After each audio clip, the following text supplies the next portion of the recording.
கிளாஸில் போய் பார்க்கும்போது ஆச்சரியமாக இருக்கிறது. என்ன ஆச்சரியம்னா, அந்த இடத்திலே அதிகமான மாணவர்களாக இருந்தவர்கள் அரபு நாட்டை சேர்ந்தவர்களாக இருக்கிறார்கள், அரபிகளாக இருக்கிறார்கள். ஆமினா சில்மி அவங்களை பொறுத்தவரையில் அவங்க அடிக்கடி அவர்களுடைய உரையில் சொல்லக்கூடிய ஒரு விவகாரம் என்னன்னா, நான் முஸ்லிம் என்று சொல்வதில் பெருமை கொள்கிறேன்.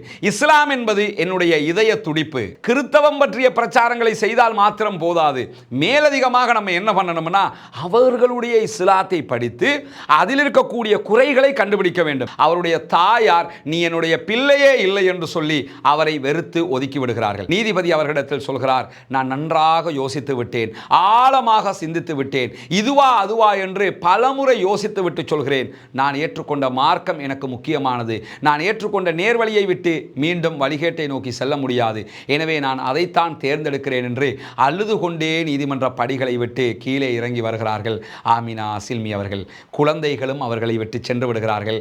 கணவரும் இல்லை, தகப்பனாரும் இல்லை, தாயும் இல்லை, சகோதரியும் இல்லை என்கிற நிலையில் நான் வெளியே வந்து மீண்டும் இஸ்லாமிய சமூகத்தோடு இணைந்து இஸ்லாமிய பிரச்சாரங்களை ஆரம்பித்தேன்.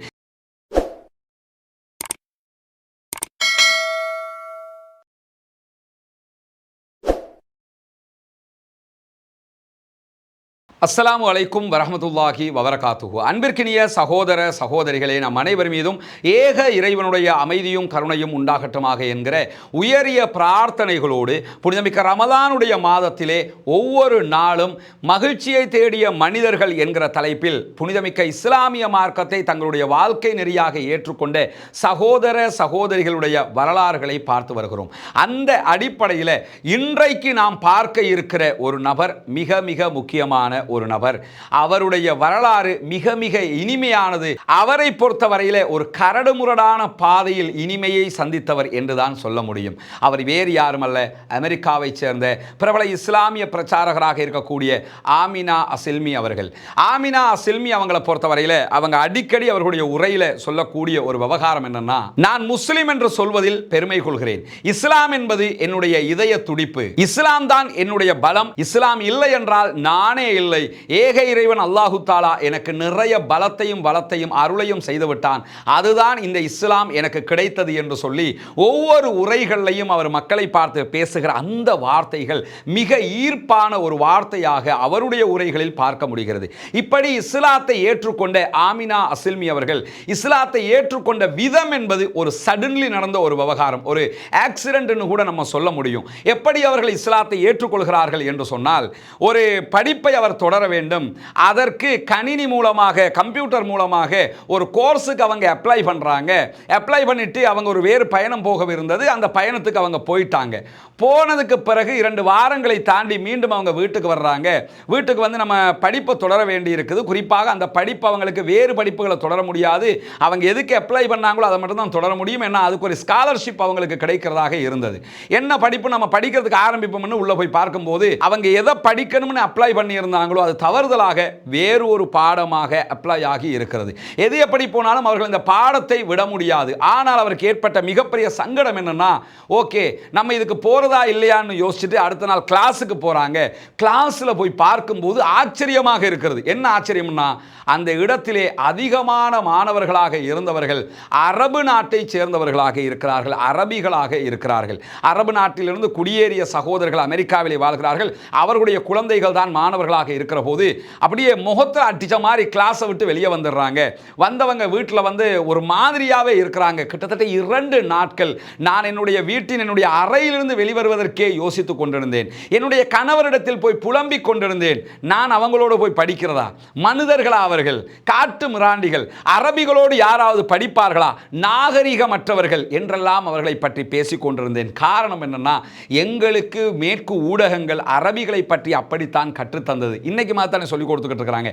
அரபிகள் என்றால் காட்டு மிராண்டிகள், அரபிகள் என்றால் ஒரு மாதிரியானவங்க, அரபிகள் என்றால் கொடூரமானவர்கள், அரபிகள் என்றால் பெண் அடிமைத்தனம் செய்யக்கூடியவர்கள் என்று இஸ்லாத்தை அசிங்கப்படுத்த வேண்டும் என்பதற்காக அரபிகளையும் சேர்த்து அவர்கள் இந்த வார்த்தைகளை சொல்வதை எல்லா ஊடகங்களையும் நம்ம பார்க்க முடியும். அப்படித்தான் நான் அவர்களை பற்றி அறிந்து கொண்டிருந்த நேரத்தில் என்னுடைய கணவர் மட்டும்தான் எனக்கு ஆறுதல். அவர் என்ன சொன்னார்னா, எது எப்படியோ இப்போ நீங்கள் கிளாஸுக்கு அப்ளை பண்ணிட்டீங்க, அவங்களோட தான் படிக்க வேண்டி இருக்குது. இந்த கிளாஸ் நமக்கு எனக்கு முக்கியம், அவங்கள ஏன் நீங்க பார்க்குறீங்க, நீங்க போய் படிங்க என்று சொல்லி எனக்கு ஆறுதல் சொன்னார். சரி, நான் அவர்களோடு படிப்பது என்று முடிவெடுத்தாலும் என்ன முடிவை எக்ஸ்ட்ரா எடுத்தேன்னா, நான் அவர்களுக்கு கிறிஸ்தவத்தை போதிப்பேன், அவர்களை கிறிஸ்தவர்களாக மாற்றுவேனே தவிர வேறு வழி இல்லை, அதை செய்வோம் என்று சொல்லி நான் நேராக கிளம்பி கிளாஸுக்கு போயிட்டேன். கிளாஸில் இருக்கக்கூடிய மாணவர்களோடு அடிக்கடி நான் பேசுவேன், இயேசுநாதரை பற்றி பேசுவேன், ஜீசஸுடைய செய்திகளை அவர்களோடு பகிர்ந்து கொள்வேன், கிறிஸ்தவம் பற்றிய செய்திகளை எல்லாம் அவர்களோடு பகிர்ந்து கொள்வேன். காது கொடுத்து அமைதியாக கேட்பார்கள், எதை சொன்னாலும் கிரகித்து கேட்டுக்கொண்டிருப்பார்கள். ஆனால் எந்த ரியாக்ஷனும் பண்ண மாட்டாங்க, எனக்கு திட்ட மாட்டார்கள், என்னை துன்புறுத்த மாட்டார்கள், எனக்கு ஏச மாட்டாங்க, என்ன கோபமாக வெறுத்து போய் பார்க்க மாட்டாங்க. அழகாக காது கொடுத்து கேட்டுவிட்டு அடுத்த வேலையை பார்க்க சென்று விடுவார்கள். காரணம் என்னன்னா, அவர்களுடைய உள்ளத்தில் ஆழமாக ஈமான் இருக்கிறது. ஜீசஸை பற்றிய, ஈசா நபியை பற்றிய உண்மையான தரவுகள் அவர்களுக்கு தெரிந்திருந்தது. இவர் ஜீசஸை இறைவனுடைய குமாரராக படித்துக் கொடுக்கிற போது, மகனாக படித்துக் கொடுக்கிற போது ஆல்ரெடி அவரை நாங்கள் நபின்னு ஏற்றுக்கிட்டு இருக்கிறோம். இறைவனுக்கு எப்படி பிள்ளை இருக்கும், பிள்ளையை பெற்றவன் எப்படி இறைவனாக இருக்க முடியும் என்கிற மிக தெளிவான சிந்தனையில் அந்த அரபிய மாணவர்கள் இருந்ததால் என்னை அவர்கள் சட்டை செய்யவில்லை, எனக்கு எதிராக எதையுமே பேசல. அவங்களோட பாட்டுக்கு கேட்டுக்கிட்டு போய்கிட்டே இருந்தாங்க. இந்த பணி தொடர்ந்து கொண்டே இருக்கும் போது ஒரு நாள் நான் என்ன யோசிச்சேன்னா, நம்ம அவங்களை கிறிஸ்தவத்திற்கு எடுக்க வேண்டும் என்றால் கிறிஸ்தவம் பற்றிய பிரச்சாரங்களை செய்தால் மாத்திரம் போதாது, மேலதிகமாக நம்ம என்ன பண்ணணும்னா அவர்களுடைய இஸ்லாத்தை படித்து அதில் இருக்கக்கூடிய குறைகளை கண்டுபிடிக்க வேண்டும். இறைவன் என்று அவர்கள் நம்புகிற அல்லாஹ்வை குறைப்படுத்துவதற்குரிய லூப் சைட் ஏதாவது இருக்குதான்னு நம்ம தேடணும். முகமது நபி அவர்களை பிழையாக காண்பிப்பதற்கான வாய்ப்பு இருக்கிறதா என்று பார்க்க வேண்டும். இஸ்லாம் சொல்லக்கூடிய தத்துவங்களை எதிர்த்து விமர்சிப்பதற்கான வாய்ப்பு இருக்கிறதா என்று தேட வேண்டும். எனவே நமக்கு குர்ஆன் தேவை என்று இருக்கும்போது அந்த கிளாஸ்ல இருக்கக்கூடிய ஒரு அரபு மாணவர் என்ன பண்றாருன்னா, ஆமினா அசில்மி அவர்களுக்கு குர்ஆனையும் 2-3 புத்தகங்களையும் கொண்டு வந்து அன்பளிப்பு செய்கிறார். நான் அதை படிக்க ஆரம்பித்தேன், தொடர்ந்து படிக்க ஆரம்பித்தேன். கிட்டத்தட்ட 1.5 ஆண்டுகளுக்குள்ளாக 15க்கு மேற்பட்ட இஸ்லாமிய புத்தகங்களையும் திருமறை குர்ஆனையும் நான் படித்து முடித்து விட்டேன். இப்பதான் ஃபைட் பேட்டில் ஆரம்பிக்குது. என்ன ஆரம்பிக்குதுன்னு சொன்னா, நான் குர்ஆனை படிக்க படிக்க படிக்க படிக்க என்னுள் மாற்றம் வர ஆரம்பிக்கிறது. என்னை அறியாமலே நான் மாறிக்கொண்டிருக்கிறேன். என்னுடைய கணவர் அதை அனுமானித்து விட்டார். கணவர் எப்படி அனுமானிக்க ஆரம்பிக்கிறாருன்னா, வளமையில் நாங்கள் என்ன பண்ணுவோம்னா, ஒரு லீவு நாள் கிடைச்சதுன்னு சொன்னா விடுமுறை நாட்கள்ல பாருக்கு போவோம், பப்புக்கு போவோம். இது எங்களுடைய அன்றாட வாடிக்கையாக இருந்தது. அதே நேரத்தில் பன்றி இறைச்சியை உணவாக உட்கொள்வோம். ஆனால் நான் குர்ஆன் படிக்க ஆரம்பித்ததிலிருந்து, இஸ்லாம் படிக்க ஆரம்பித்ததிலிருந்து அவங்க பப்புக்கு போகிறத நிறுத்திட்டாங்க, பாருக்கு போகிறத நிறுத்திட்டாங்க, மது அருந்துவதை நிறுத்தி விட்டார்கள், பன்றி இறைச்சி சாப்பிடுவதெல்லாம் நிறுத்தி விட்டார்கள். அப்பொழுதெல்லாம் கணவர் மீண்டும் மீண்டும் என்ன சொன்னார்னா, நீங்க மாறிக்கிட்டே இருக்கிறீங்க, இந்த மாற்றம் எனக்கு பிடிக்கவில்லை என்று என்னை வலியுறுத்தி கொண்டே இருந்தார். எத்தனையோ முறை திரும்ப திரும்ப ஆமினா அசில்மி அவர்களுக்கு சொல்லி பார்க்கிறார், அவர் கேட்கவில்லை. இறுதியாக அவர்களுக்கு விவாகரத்து வழங்கிவிட்டு பிரிந்து சென்று விட்டார். பிரிந்து சென்றதற்கு பிறகு கணவனை இழக்கிறார்கள் ஆமினா அசில்மி அவர்கள். பிற்பட்ட நாட்களில் மீண்டும் மீண்டும் இஸ்லாத்தையே அவர்கள் படித்துக் கொண்டிருக்கிறார்கள். அந்த நேரத்தில் தான் ஆமினா அசில்மி சகோதரி அவர்களுக்கு ஷேக் அப்துல் அசீஸ் என்கிற ஒருவருடைய அறிமுகம் கிடைக்கிறது. இவர் எப்படிப்பட்ட நபர்னா, இஸ்லாத்தை பற்றி நன்றாகவே தெரிந்திருந்தார். எந்த கேள்வி கேட்டாலும் சிரித்த முகத்தோடு பதில் சொல்லக்கூடிய ஒருவர். ஏன் நீங்க இப்படி ஒரு கேள்வி கேட்கிறீங்க, இப்படியெல்லாம் ஒரு மதத்தை பற்றி கேள்வி கேட்கலாமா என்றெல்லாம் என்னிடத்தில் கேட்கிற ஒருவர் அல்ல.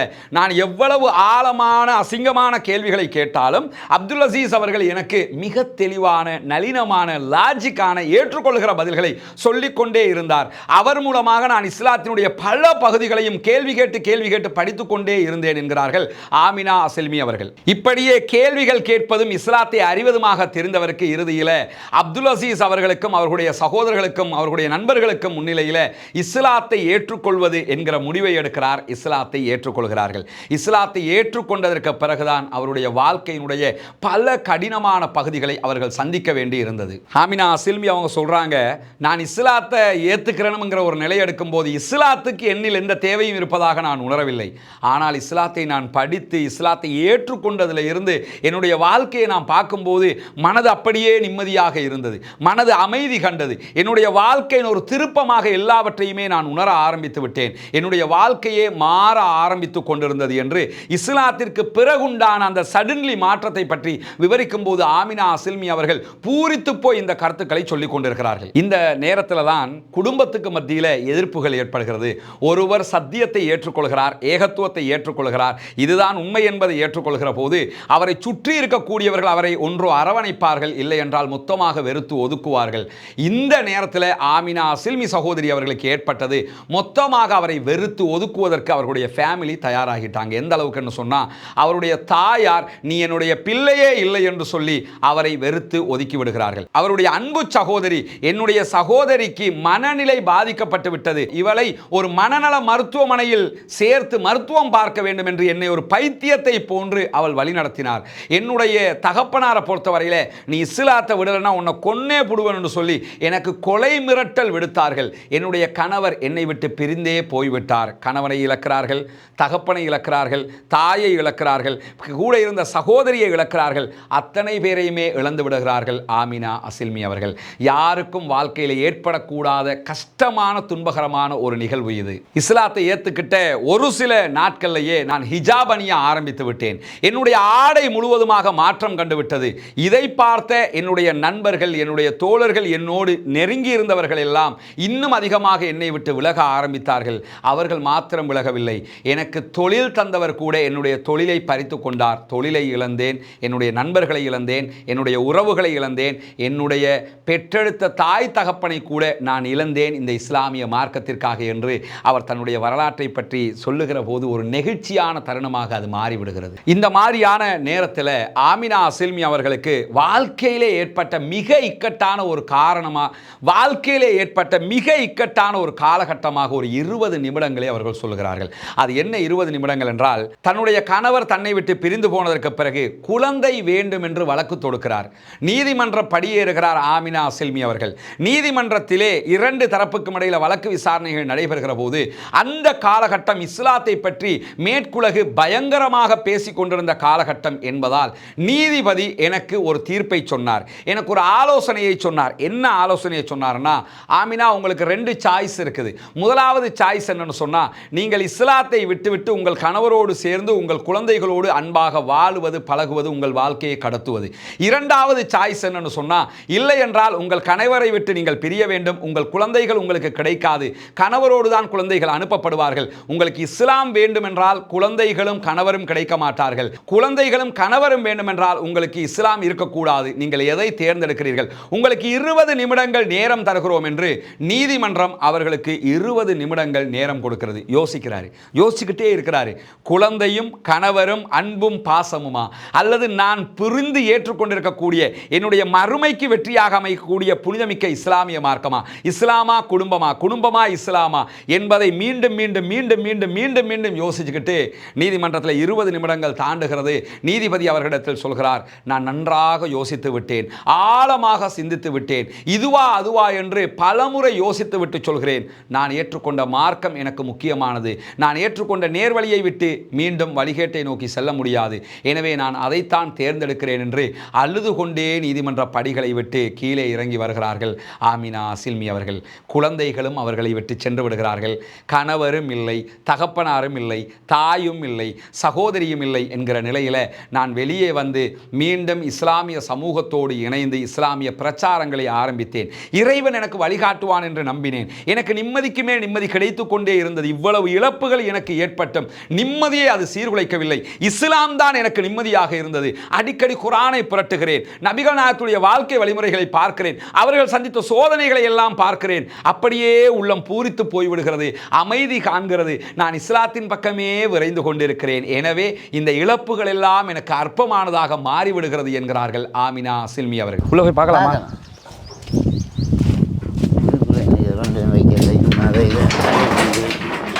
ஓ, நாங்கள் 2 பேர் தான். இதுதான் இவங்களோட ரியல் வீடு.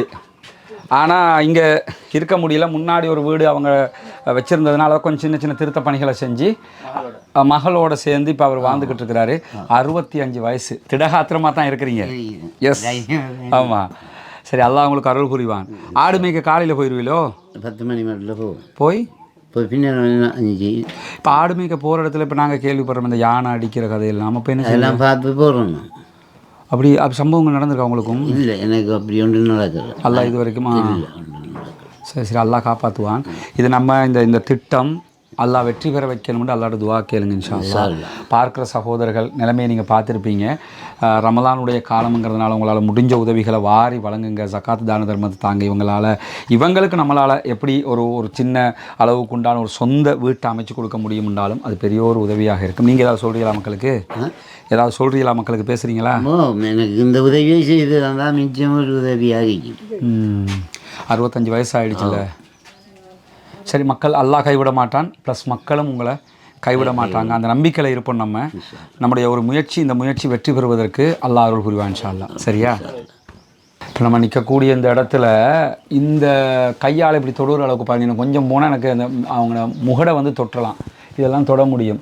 இந்த தகரத்தை போட்டு தான் அவங்க வாழ்ந்துக்கிட்டு இருக்கிறாங்க. இதுக்குள்ளே நமக்கு நிற்கவே முடியலை. ஆனால் அவங்க வாழ்க்கை இதுக்குள்ளே தான் கடத்துக்கிறாங்கன்னு சொல்லும்போது சுற்றி வரையும் தகரத்தை தான் அடிச்சிருக்கிறாங்க. நம்ம எல்லாம் சாதாரண சூட்டுக்கே ஏசி இல்லாமல் இருக்க முடியலை என்று யோசிக்கிற நேரத்தில் இவங்க ஏசியினோட கற்பனை கூட பண்ண முடியாது. சூடு, அதை சூட்டை எப்படி குறைக்கலாம் சின்ன அளவுலங்கிறது மட்டும்தான் அவங்களோட கற்பனையாக இருக்குமே தவிர வேறு எதையுமே அவங்களால செய்ய முடியாத ஒரு நிலை இருக்கிறாங்க. அல்லாஹ் போதுமானவன். நீங்கள் உங்களால் முடிந்த தான தர்மங்களை செய்கிற போது இதற்கெல்லாம் நம்மால் முடிந்த ஒரு தீர்வுகளை நாம் கொடுக்க முடியும் இன்ஷா அல்லாஹ். இந்த மாதிரியான நேரத்தில் அவங்க கையில் எடுத்த ஆயுதம் என்ன தெரியுமா? அவர்கள் சொல்லுகிறார்கள், என்னை விட்டு அத்தனை பேரும் பிரிந்து போனாலும் நான் அவர்கள் மீது வெறுப்பு காட்டவில்லை, அவர்களை நான் வெறுக்கவில்லை, அவர்களை ஒதுக்கவில்லை. நான் முடிந்த அளவுக்கு அவர்களோடு ஒட்டி ஒட்டி போக நினைத்தேன். நபிகள் நாயகம் ஸல்லல்லாஹு அலைஹி வஸல்லம் இடத்துல ஒருவர் வந்து கேட்பார், இறைவனுடைய தூதர் அவர்களே, நான் என்னுடைய உறவுகளோடு ஒட்டி ஒட்டி செல்கிறேன், அவர்கள் என்னை வெட்டி வெட்டி செல்கிறார்கள், நான் எப்படி கௌரவத்தை மீறி அவர்களோடு போவது என்று சொல்லும்போது, அவர் உன்னை வெட்டி வெட்டி சென்றாலும் நீ ஒட்டி ஒட்டியே செல்ல வேண்டும். காரணம் என்ன தெரியுமா? நீ அவர்களோடு நெருங்கி நெருங்கி போகும்போது சுடு சாம்பலை அவர்களுடைய வாயிலே திணிப்பதற்கு நிகரானது. விட்டு போயிடாத, உறவுகளோடு சேர்ந்து நடந்துக்க. கொள்கை என்பது தனியானது, இஸ்லாம் என்பது தனியானது. அதற்காக உறவுகளை விட்டு பிரிந்துவிட தேவையில்லை, அவர்களோடு இணைந்து பயணியுங்கள். அப்பொழுதுதானே இஸ்லாம் அவர்களுக்கும் கிடைக்கும். ஆமினா சில்மி அவர்கள் எடுத்த ஆயுதம் அதுதான். அன்பு, கருணை, பாசம், நன்னடத்தை, நல்ல குணங்களை கையிலே எடுத்தார்கள். என்னுடைய குடும்பத்தாரோடு நான் அன்பை காட்டிக்கொண்டே இருந்தேன். அவர்கள் என்னை வெறுக்கிற போதெல்லாம் நான் அவர்களோடு இணங்கி இணங்கி போய்கொண்டே இருந்தேன். இப்படியே நான் போனதில் எனக்கு கிடைத்த பரிசு என்ன தெரியுமா? என்னுடைய இஸ்லாமிய பிரச்சாரங்களை பார்த்து, என்னுடைய நடத்தையை பார்த்து, என்னுடைய பண்பாட்டை பார்த்து, நான் சொல்லுகிற கருத்துக்களை பார்த்து, குர்ஆனை பார்த்து, என்னுடைய குடும்பத்திலிருந்து முதன்முறையாக இஸ்லாத்தை ஏற்றுக்கொண்டது என்னுடைய பாட்டி தான். அவர்கள் இஸ்லாத்தை ஏற்றுக்கொள்கிற போது அவர்களுக்கு வயது சரியாக 100 இருந்தது. 100 வயதிலே ஆமினா அஸ்ல்மி அவர்களுடைய பாட்டிக்கு ஆமினா மூலமாக இஸ்லாம் கிடைக்கிறது. சுப்ஹானல்லாஹ். அல்லாஹ் அவர்களுக்கு அந்த பாக்கியத்தை கொடுக்கிறார். நான் அவர்களுக்கு கலிமாவை சொல்லிக் கொடுத்து இஸ்லாத்தில் அவர்களை இணைத்துக் கொண்டேன் என்கிறார்கள் ஆமினா அவர்கள். அடுத்ததாக இஸ்லாத்தை ஏற்றுக்கொண்ட நபர் யாருன்னு சொன்னா, அவங்களோட குடும்பத்தில் அவருடைய தகப்பனார் அவர்கள். இவர்தான் ஆமினாவை இஸ்லாத்தை ஏற்றுக்கொண்டதற்காக கொலை செய்வேன் என்று சொன்னார். அவர் ஆமினாவிடத்தில் வந்து, மகளே, நீங்கள் சொன்னதுதான் சரியானது, நீங்கள் ஏற்றுக்கொண்ட பாதை தான் மிக தெளிவானது, குர்ஆன் தான் நமக்குடைய வழிகாட்டி, எனவே நான் அதை ஏற்றுக்கொள்கிறேன், ஆனால் தாயிடத்தில் சொல்லிவிடாதே என்று சொல்லி தாய்க்கு தெரியாமல் தகப்பனார் இஸ்லாத்தை ஏற்றுக்கொள்கிறார்கள். இவர் இஸ்லாத்தை ஏற்றுக்கொண்டு ஒரு சில நாட்கள் கடக்கிற போது தாயார் வந்து சொல்கிறார்கள், மகளே, உன்னிடத்தில் ஒரு விஷயத்தை கேட்க வேண்டும், என்னம்மா சொல்லுங்க என்று சொல்லி கேட்கும்போது, இஸ்லாத்தை ஏற்றுக்கிறேன்னா என்ன பண்ணணும் அப்படின்னு கேட்குறாங்க. உடனே நான் என் தாயாருக்கு பூரித்து போய் இஸ்லாத்தை ஏற்றுக்கொள்வதற்கான அஷ்ஹது அல்லா இலாஹ இல்லல்லாஹ் வ அஷ்ஹது அன்ன முஹம்மதன் ரசூலுல்லாஹ் என்கிற அந்த வார்த்தைகளை அவருக்கு கற்றுக் கொடுத்தேன். அந்த வார்த்தைகளை கேட்டுக்கொண்டு உடனடியாக என்னுடைய தாயாரும் இஸ்லாத்தை நோக்கி வந்து விட்டார்கள் என்று அப்படியே அவங்க பூரிச்சு போய் சொல்லுகிற அந்த செய்திகளை படிக்கும்போது நம்முடைய உள்ளங்கள் எல்லாம் கனிந்து விடுகிறது, நம்முடைய மயிர்கள் எல்லாம் கூச்சறிந்து விடுகிறது. இப்படியான ஒரு வாழ்க்கை முறை அவருக்கு கிடைத்தது. அத்தனையும் இழந்து அவருக்கு படிப்படியாக எல்லாம் கிடைத்துக் கொண்டு வருகிறது. தாயார் சொல்கிறார்கள், ஆமினா, நான் இஸ்லாத்துக்கு வந்த செய்தியை உன்னுடைய தகப்பனாரிடத்தில் சொல்லிவிடாதே. உள்ளத்துக்குள் உள்ளாக நான் மகிழ்ச்சி அடைந்தேன்.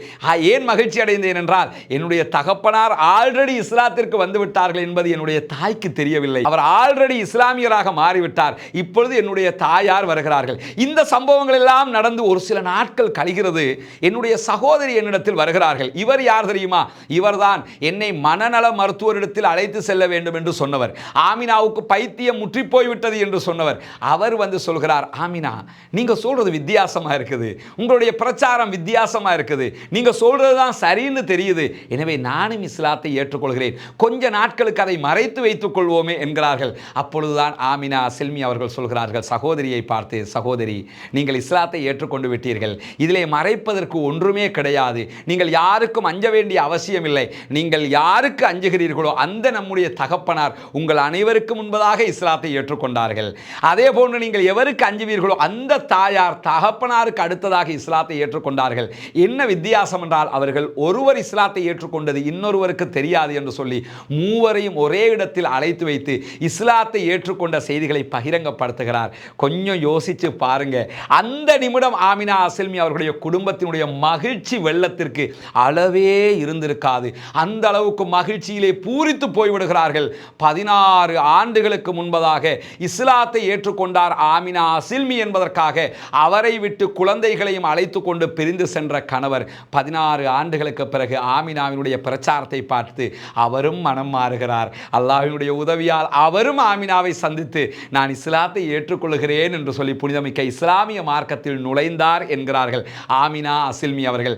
நான் பட்ட கஷ்டங்களுக்கெல்லாம் தீர்வு கிடைத்தது, இறைவன் என்னுடைய கஷ்டங்களை எல்லாம் தீர்த்து வைத்தான், என்னுடைய கணவர், என்னுடைய தாய், என்னுடைய தகப்பன், என்னுடைய சகோதரி அத்தனை பேரையுமே இஸ்லாமியர்களாக என்னிடத்தில் கொண்டு வந்து சேர்த்தான் என்று பூரிப்போடு அவர்கள் பேசுகிற அந்த வார்த்தைகள் நம்மையும் பூரிக்க வைக்கிறது, ஆச்சரியப்பட வைக்கிறது. சகோதரர்களே, இந்த ஆமினா அசில்மி அவர்கள் அமெரிக்காவினுடைய மிக பிரபலமான இஸ்லாமிய பிரச்சாரகர் என்பது மட்டுமல்ல, இவருடைய அமைப்பினுடைய முயற்சி காரணமாகத்தான் பெருநாள் தினத்தை ஒட்டி அமெரிக்காவிலே தபால் தலை வெளியிடப்பட்டது, ஸ்டம்பை வெளியிட்டாங்க.